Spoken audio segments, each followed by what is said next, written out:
In our parasha, we're going to see that Moshe writes a Sefer Torah, and he gives it to the Kohanim, who are considered the children of Levi. The Rogatchover has a question on this, which he doesn't answer, and the Rebbe will show how Rashi actually answers the question, and in doing so, distinguishes between the roles of Kohanim and Levim, not only in practical terms, but also in terms of what they represent spiritually, two kinds of avodas Hashem.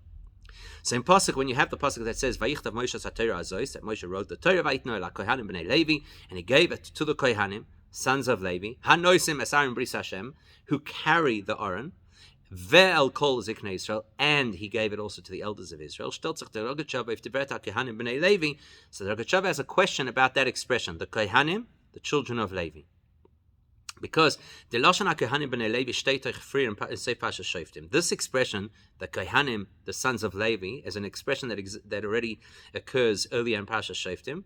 But the din from Egla Rufa, when we're told about who has to deal with the Egla Rufa case, the John Doe is found dead partway between two cities, and the closest city has to go through a cleansing ritual called the Egla Rufa. So there the pasuk says, "V'nikshu HaKohanim b'nei Levi," Gomer, part of the delegation that approaches, that comes to deal with this issue, HaKohanim, the children of Levi. Zog dort di Sifri. So there the Sifri explains why it says Kohanim, the children of Levi. Says the Sifri, Ein li'ela tamimim, you would think that they would have to be Kohanim that are free of a mum, like the kind of Kohen who could serve in the Beis HaMikdash. So bale mumim minayin, how do you know that the Kohanim who are involved in the Egla Rufa ritual could also have personal blemishes? Talmud loyma b'nei Levi. That's why we have the additional words b'nei Levi to broaden the scope that it includes any Kohen at all. Das heißt, in other words, as the Yitel Hashem b'nei Levi, the extra words that the extra words b'nei Levi teach me that even a Kohen who has a physical blemish is capable or qualified to be part of the Egla Rufa process. Frag the Rogatchover v'kan mais. The Rogatchover says, great. The Sifri explained in Parshas Shoftim why it had to say Kohanim b'nei Levi. What about here in Parshas Vayeilech? What is the Torah adding to the picture by telling us which Kohanim were given the Sefer Torah? B'nei Levi. As the pasuk is married by Bali Mumin, obviously there'd be no relevance to this conversation whether they had blemishes or not. Because we're not discussing anything of the service inside the Beis HaMikdash, so the physical state of the Kohanim should be irrelevant. For Bali Mumim Zayin Posel, because it's only in Avodah that a person with a mum is disqualified from service. This is not in the Beis HaMikdash. And das is one of the very, very few occasions where the Rogatchover bleibt bei a kusha, where the Rogatchover asks a question and doesn't answer it. Why does it say B'nei Levi over here about the Kohanim who got the Torah from Moshe in Moshe's last day? We've discussed numerous times from Pirshasha la Torah that you can extrapolate out of Rashi's explanation on the Torah, even though it's directed at the pshat, simplest understanding of the pasuk. We can actually learn amazing insights that are relevant to other parts of Torah as well. And that's exactly what's going to happen over here. It's like Pirish Rashi. If you follow Rashi's explanation, you'll discover that it's dafka when you look at the simplest understanding of the psukim. It will answer the question of the Rogatchover. So let's see what Rashi said and look at it in context and then see how it answers the Rogatchover's question. Rashi's meforish in unser pasuk. This is how Rashi explains it. That Moshe wrote the Torah and he gave it to the Kohanim and to the heads of the Shvatim. So Rashi says, when the entire Sefer was complete, Nasno livnei shiftoi, Moshe gave that Sefer Torah to the members of his own Shevet. Now, the fact that Rashi has to say when the whole Sefer Torah was complete is moving. We understand why he had to say that. As various of the Meforshim point out, you shouldn't think seeing as we're talking about Moshe writing the Sefer Torah and Moshe giving the Sefer Torah. So you might think, as Moshe Rabbeinu had die Sefer Torah geschrieben, nor bis der Parasha nicht weiter, you might have thought, quite logically, that Moshe wrote the whole Sefer Torah until Vayeilech and not the rest of it. And not gegeben an nicht geschriebene, and maybe he gave an incomplete Sefer Torah to his Shevet, and somebody else finished it off. Therefore, Rashi clarifies for us, no. Once the Sefer Torah was complete, that's when Moshe gave it over. And by the way, damit is verstandig, was Rashi is matik in Dibra Masraik dem Wort Vayitnochule. That also explains why Rashi includes in his headline, because we know whatever words Rashi uses for the heading are relevant to what he wants to explain. So he also uses the word Vayitno, and he gave it. And he doesn't just say the words Vayichtov Moshe and explain he wrote it all. He wants to emphasize that by the time he gave it, it was complete. The word Vayichtov doesn't prove to us that Moshe gave a complete Sefer Torah to the people. But the fact that the pasuk then continues to say, and he gave it, then we are clear that what did Moshe write? The whole Torah, because he gave the whole Torah. Because it doesn't make sense that Moshe would have given an incomplete Torah to his Shevet. But that's not the part that we're focused on. We're focused on the next part. We don't understand why Rashi had to explain to us that it means Moshe gave the Sefer Torah to the members of his Shevet. It sounds like that Rashi is just repeating what the parish already said. That's what it said, that he gave them to the Kohanim, the children of Levi, and who carry the Aron. That is the members of his Shevet. So why does Rashi have to tell it to us? Now, maybe you'll say that what Rashi wants to clarify is as Kohanim do nit blois Kohanim, that actually the word Kohanim in this pasuk is not exclusively Kohanim, nor b'nei Shiftoi, but it's a broader term, all the members of Moshe's tribe, dem Shevet Levi b'chlolus, the whole Shevet Levi, then is vida kosher. Then we'll just have another question. If that's what Rashi is trying to tell us, the Loshen Kohanim b'nei Levi steht schon früher kenal. As we've already pointed out, that expression Kohanim b'nei Levi already was used in Parashas Shoftim. Und dort meint es nicht Shevet Levi bechlal, and there it clearly does not refer to the whole Shevet, not dafka to Kohanim. It only exclusively refers to Kohanim. But the pasuk is dort mamshech, and there the pasuk makes it very clear because it continues. Ki vom bochar Hashem goimer. They're the ones that Hashem chose l'shorsoi, to serve Him, ulevorech goimer, and to bless the Yidden.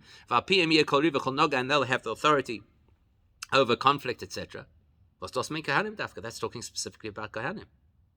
And azoi steht euch the lashon haKohanim alevim kame peomim in Torah. The truth is that the various times in Torah where you have the two words put together, haKohanim alevim, on umetum meintes blois Kohanim, and in every case, without exception, it only means Kohanim.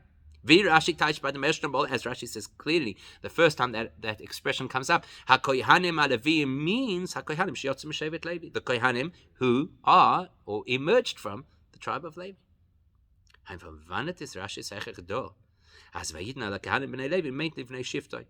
what pushes Rashi here to say that the word haKohanim and then added b'nei Levi means to his whole Shevet, Gans Shevet Levi? Where did Rashi get that from?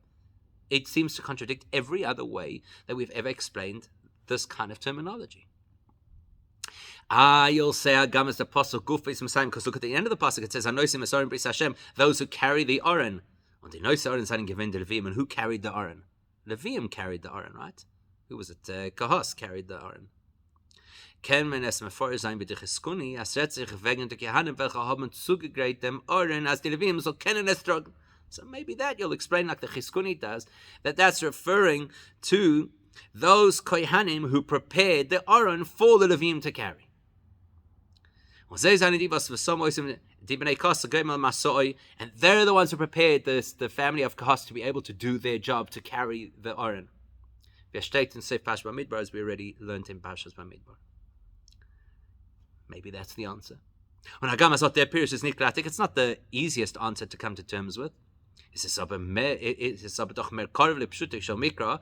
Even though it's a difficult answer to accept, it's still closer to the simplest understanding of the pasuk. It's so much easier to understand than to suggest that when we say a Kohanim, we actually mean the whole Shevet Levi. Aber frat, more specifically, you definitely cannot, by any stretch, define those who carry the Aron as the whole Shevet Levi. Because only Bnei Kahos carried the Aron. So what prompts Rashi out of the blue suddenly to say here, HaKohanim b'nei Levi means that Moshe gave the Sefer Torah to his whole shevet? The Birindem explanation is this. In this very pasuk, in the other psukim, exactly consistent with all the other places in Torah where Kohanim and Levim are used together, learned Rashi understands it to mean Vayitno el HaKohanim b'nei Levi, that Moshe gave the Sefer Torah to the Kohanim of Levi, meant as the Nesine before is given not to Kohanim. Rashi is absolutely aligned with every other explanation that Kohanim b'nei Levi or HaKohanim Alevim means only Kohanim. Who did Moshe give the Sefer Torah to? Only Kohanim. But that's why there's a question to discuss, which Rashi has to address. Moshe Rabbeinu hat die Sefer Torah gegeben. Look at the pasuk. The pasuk says that Moshe gave that Sefer Torah, the pasuk in Messiah at the end, not only to the Kohanim, but also to all the elders of the entire Jewish community. To alle Shiftei Yisrael, which means that this Sefer Torah was given to all the 12 Shvatim. Was these Zakanim seien given sehr Fartreter, which are represented by the Zakanim. The Zakanim represent these Shvatim. And wie bald as in the Sinnes Sefer Torah zu Kohanim b'nei Levi is given bloß die Kohanim. So now, if physically the Sefer Torah is only given to the Kohanim, kommt Achoi says in the Sinnes Sefer Torah is given to alle Shiftei Yisrael, then it sounds like he only gave the Sefer Torah to the Kohanim, then he gave to the Zakanim to represent the entire Jewish community, achutz de Levim from Shevet Levi, and the only people who did not get the Sefer Torah handed to them are the Levim? Shevet Levi? How could that be? That's what Rashi wants to clarify in his explanation. Nosno livnei shiftoi. That Moshe Rabbeinu gave the Sefer Torah to the members of his Shevet, because you might have thought otherwise. As those was Moshe Rabbeinu hat gegeben die Sefer Torah zu die Kohanim, Rashi is telling us that in the act of handing the Sefer Torah to the Kohanim, hat es gemeint an esina livnei shiftoi. The effect of that was giving the Sefer Torah to his Shevet. The Kohanim there represented the entire Shevet Levi, just like the elders of each other Shevet represented their Shevet. That's Rashi's Chiddush. By handing, he's not changing the pshat. Handing it to the Kohanim means Kohanim. The fact that they call Bnei Levi still means they're Kohanim. Rashi is telling us in what role did they accept the Torah on behalf of the entire Shevet, so that Shevet Levi would not be left out from this transfer of the Sefer Torah to the whole of Klal Yisrael.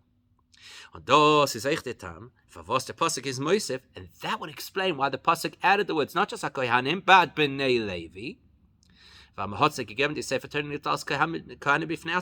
the Torah wants to be clear that the Sefer Torah was not handed to the Kohanim in their own capacity alone, but specifically as the representatives von Shevet Levi. But because they are the elite within Shevet Levi, the Kohanim are the elite, they replace for Shevet Levi the role of the Zakanim to the other Shvatim, the Fartreter von ganzen Shevet, the representatives of the entire Shevet. Now, Hagamas Bechlal Zayin the Kohanim Bavdolo from Shevet Levi, even though generally speaking, Kohanim are a class of their own within Shevet Levi. Machne Shchina Farzich. They are their own camp. Remember, there's Machne Yisrael, the camp of all the other tribes. Machne Leviah, the camp of the Leviim. And then Machne Shchina, which is the camp of the Kohanim. So the Kohanim are set apart from the rest of Levi.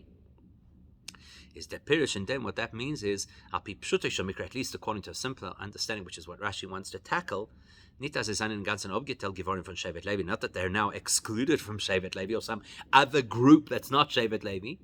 No, what it means is, as in Tsugov to their Mailas HaLevia, it means in addition to the greatness of being Leviim, they have an additional greatness, which is that they are Kohanim. And we can prove it. Then we can prove that this is what Rashi wants to illustrate to us, that the Kohanim are part of Shevet Levi and the representatives of Shevet Levi, and therefore accepting the Sefer Torah on behalf of Shevet Levi, we can actually identify that Rashi says similar things in other places in the Torah, places that we wouldn't naturally actually realize are associated with this discussion. So we'll look at a few. Number one, Aleph. Rashi brings that up in honor for Parshas Ba'aloischa. You may very well remember this because it's quite a moving commentary of Rashi at the beginning of Ba'aloischa, where he says,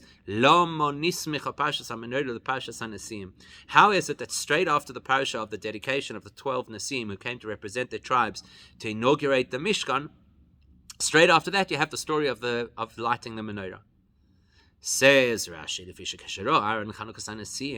when Aaron HaKohen saw that all of the Shvatim were represented by their Nasim to bring Karbanos to initiate the Mishkan, and he saw that he wasn't part of it, neither him nor any member of Shevet Levi, so he felt bad. He was disturbed. I promise you, your role is greater than their role, because you are going to light and prepare the candles of the menorah. That implies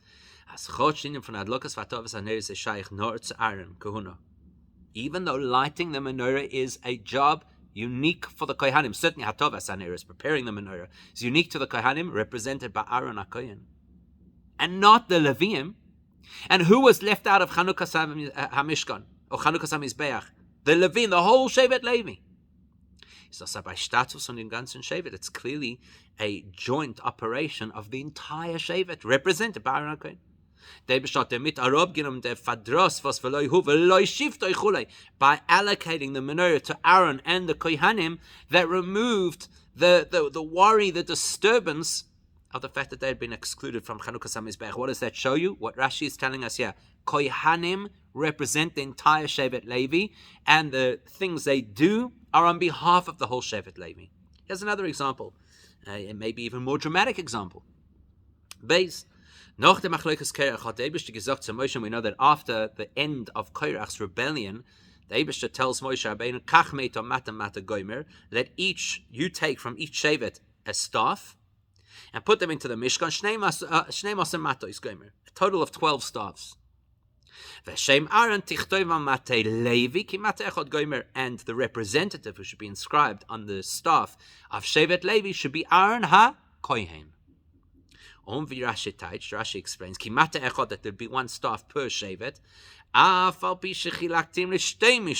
Rashi says it clearly.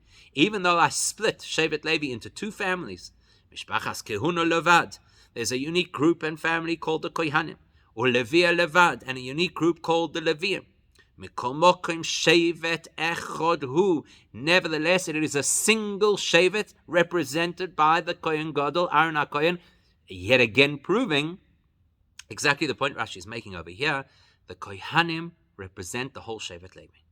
Give the Sefer Torah to the Kohanim, and you're giving it to the whole Shevet Levi. The dem is verstandig. From that we can understand, even with practical halachic application, was mit divert HaKohanim b'nei Levi is the posuk Sefer Shoftim mar b'balei mumin kenal sifalef. We can explain why the Sifri tells us that in Parshas Shoftim we were talking about the Egla Rufa, and it says the Kohanim b'nei Levi, it includes Kohanim who have blemishes. Why? Let's understand, what is the nature of a Kohen who has a physical blemish? Firstly, they are still Kohanim. That's important. To the point that they are allowed to eat the portions of the korbanos that are shared amongst the Kohanim. And that's a very powerful thing, because by eating from those korbanos, it helps the people who brought their korbanos to fulfill the atonement that their korban was about, assuming it was one of those korbanos. And nevertheless, yet they are still qualified as foreigners, not true kohanim compared to healthy kohanim. The Yerushalmi says very clearly, Hu zor u balmum. A non-kohen and a blemished kohen are effectively the same. In the same way, the Leviim, in spite of the fact that they belong to one single shevet shared with the Kohanim, yet relative to Kohanim, they are considered foreigners. That's why the Sifri can take the words B'nai Levi and learn from those words that a Balmum is actually what the Pasuk is talking about, because a Balmum and a Levi are similar, members of the Shevet who are considered outside of the group of Kohanim. And we can apply the same thing in our case. The fact that Moshe Rabbeinu gave the Sefer Torah to the Kohanim is nicht given zu Lebzer Kedushas HaKohanim for sich, was not simply because they are holy, they are Kohanim. He gave it to them nor als Kohanim B'nai Levi, specifically Kohanim who represent Shevet Levi. Als Kohanim was seine Neuchkel dem Inyan HaLeviyah. He's focused on the fact that they Kohanim who also within their Kohen status incorporate Levi status. Even though that is a lesser status compared to the fact that they have the status of Kohanim. That's Rashi's message. Thing is, as it's still not absolutely clear. The reality is that Kohanim are separated from the Levim, can do things Levim can't do, are restricted by things Levim are not restricted by. This is given to the point that they actually camped in a separate camp from the Levim. So why Taka did Moshe not give the Sefer Torah to the Kohanim as representatives of the Kohanim alone, or nicht not als Sorim from the Levim? Why instead did they should tell Moshe to give them the Sefer Torah as representatives of the whole Shevet? We can ask a similar question about the two other examples we gave, which is preparing and lighting the menorah, which is in lieu of the bringing the karbonos to initiate and inaugurate the Mishkan and the Mizbeach, and the staff that was used to clarify things after Korach's rebellion. Maybe there too should have been a job for Kohanim, menorah, another job for Levim to ratify their position. A staff to represent Kohanim and a staff to represent Levim. And not only that, should it have been that way, but to the contrary, in the Alle Drei Yonim, in all three areas, it probably would have made much more sense in context to distinguish between Kohanim and Levim. It actually logically would have been a good reason to split them. And once we explain each of them, you're going to say, wow, you know what? Makes a lot of sense. The Kohanim and the Levim in context are actually really, really different. Aleph, let's start with our case. Yes, it does say with regards to the entire Shevet Levi, so that they are teachers of Torah and instructors of halacha to the entire Jewish people. As they all have the responsibility to educate the Jewish people with Torah. In spite of that, from deswegen, Kohanim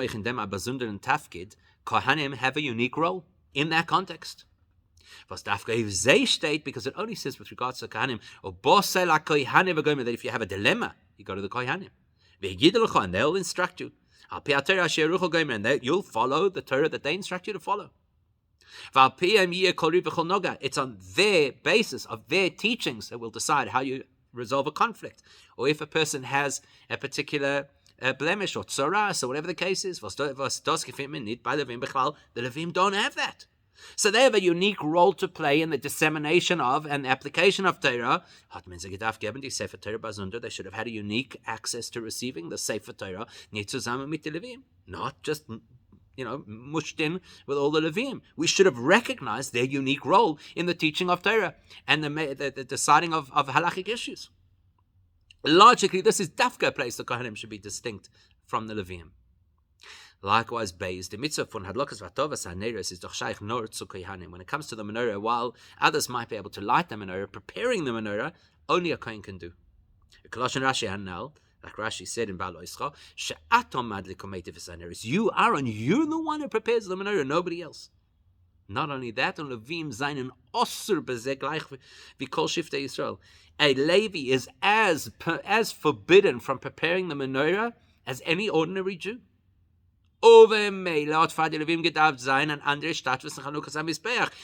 surely, logically, the menorah activity should not be a suitable way to to resolve the problem of the Levim, that we were excluded from Chanukah HaMizbeach. Well, you're excluded from the menorah as well. Surely you should have something independent that makes the Levim feel that they contribute. And last, the Gimel Ditaina from Korach, which might in a sense even be the most stark of them all. Korach's complaint was Madur Tisnasal Kal Hashem. His whole complaint was, why are the Kahanim so elitist? He wasn't complaining about Shevet Levi for an obvious reason, because Korach Halin is Dokivena Levi. Korach was a Levi. Not Dafkoif Kahuna Bifnei Atzma. His whole argument and complaint and rebellion was against the Kahuna. Like the pasuk tells us, Moshe says to him, you want to also be Kohanim? You're already Levim. Why did they do the whole thing with the staffs that they put into the Mishkan? That it should be a long-lasting testimonial, that nobody should ever attack or criticize or try to remove the power of the Kohanim. It's only logical, surely, that the Kohanim should have had their own staff that was part of this process, because the Kohanim were the ones under attack. The only way to explain this is from a perspective of Chassidus.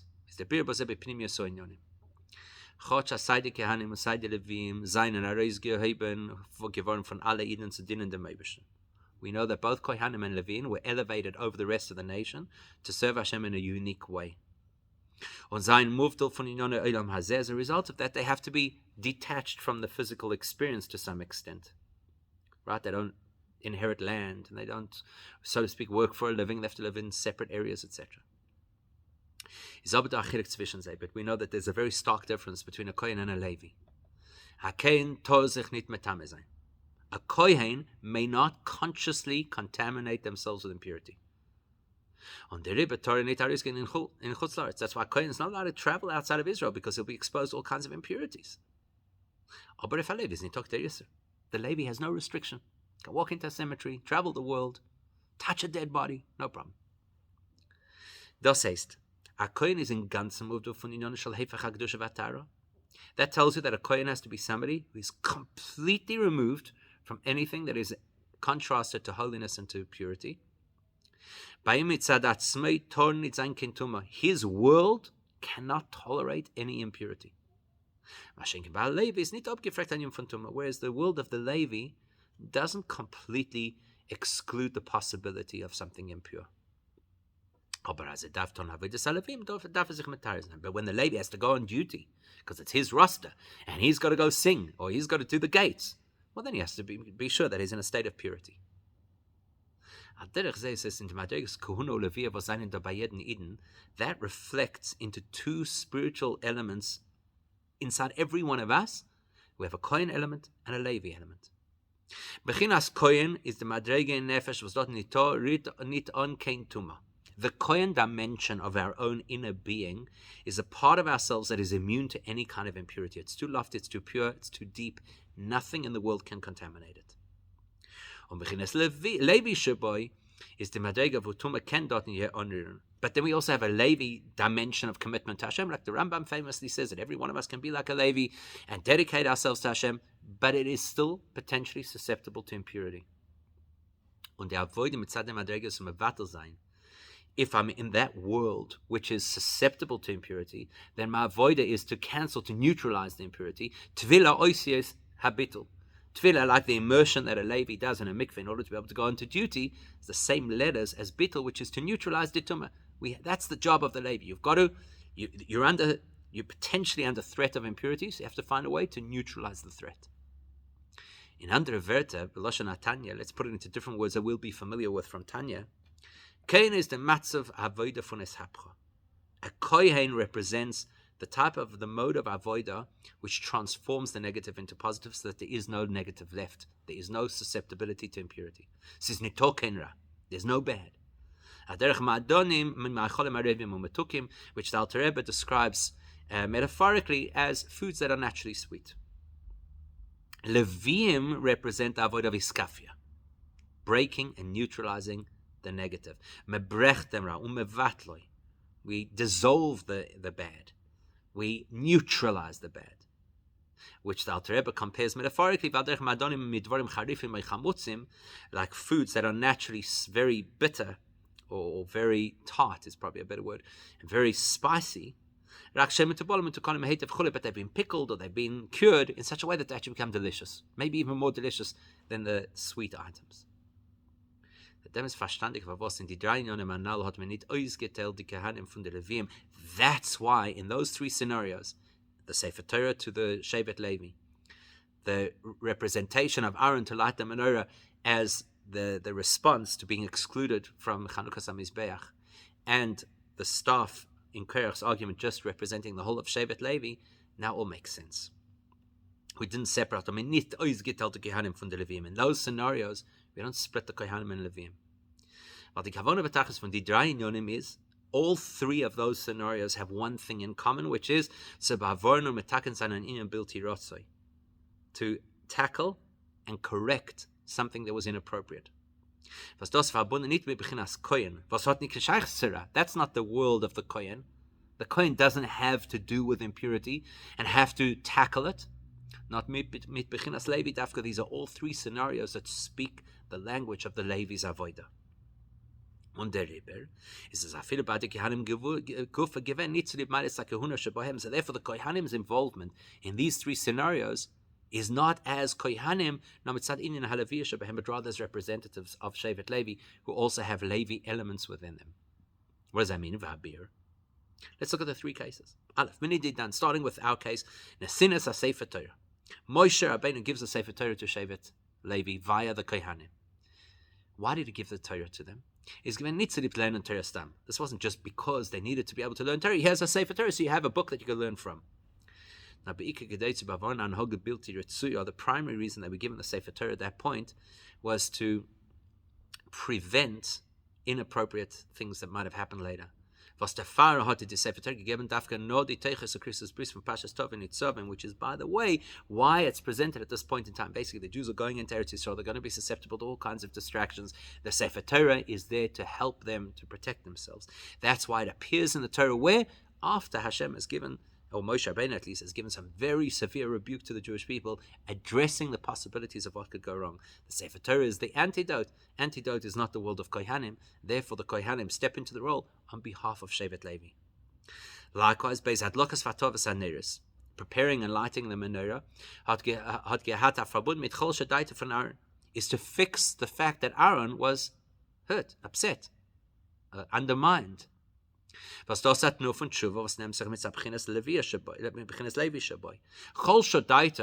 what do you think? Aaron Cohen walked around depressed. He was moping around. Eibishter left me out. He immediately became introspective. What's wrong? What am I missing? Is it the Egel Azov? Is it something else? It was a tshuva process.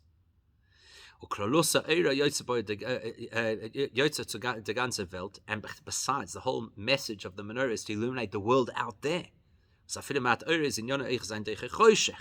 Where light, even a small amount of light, is designed to repel darkness. Iskafia, the avoid of Leviim. And given Machloikas Korach, which is probably the most obvious, taking these different staffs and putting them into the Mishkan, that was to address and to fix the terrible debacle of Korach. As David says clearly, I'm now going to remove from me the complaints that the Jewish people had. And the Rebbe Zayin the Kohanim given always get told from Shevet Levi by the Drei Inyonim, seeing as all three of these scenarios have to do with something that was negative, that had to be repaired or repelled. That's not a place for Kohanim to be distinct, because it's not Kohanim's avodah. The Kohanim in this context are part of the bigger Shevet Levi, whose job it is to grapple with these issues and overcome them. But on the other hand, the fact remains that Aaron or the Kohanim, depending on which scenario, are still representatives for Shevet Levi. Because when you have a Kohen, specifically Aaron, representing Shevet Levi in an avodah, which is about iskafia, you actually have the best of both worlds. Sorry, I skipped something. First, you have the experience of the Levi, which is to overwhelm and fix what was wrong. And then you have Bechinas Kohen V'Ishapcha, the power of the Kohen to transform the negative into positive, so you never have a repeat. The tikkun arais b'tachlis hashleimus, when both sides work together, then we fix the negative in the most perfect way. In an ofen von isapcha chasheicha le'nohira, where you transform the darkness itself to become light, or meriru lemiska, and the bitterness itself to become sweet, as ved kul loi toiv, where everything is absolute goodness, as we'll have in Hashem with the coming of Mashiach. Take it from Yad Mamash.